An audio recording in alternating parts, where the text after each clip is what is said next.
Hey friends, Kat Ray here with Yard Beautify.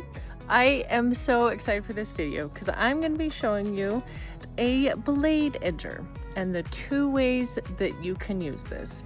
I love blade edgers, so stick around, I'll show you a little more. I help you beautify your yard, and man, I have fun doing it.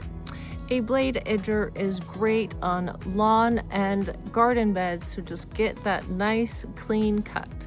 Driveway and a lawn that needs a very nice clean cut, because that's the first thing you see and the first thing your guests see when they come to your house. For hard surfaces, you put the edger down, just support it with the handles, and just let it do its job. And remember your personal protection. You got your glasses, your earplugs, and just don't put that blade too low because it's hard on the blade. For landscaping beds, you gotta pick your line, like I'll be going right along there. Put your blade down, look slightly in front of you, and walk at a very comfortable place.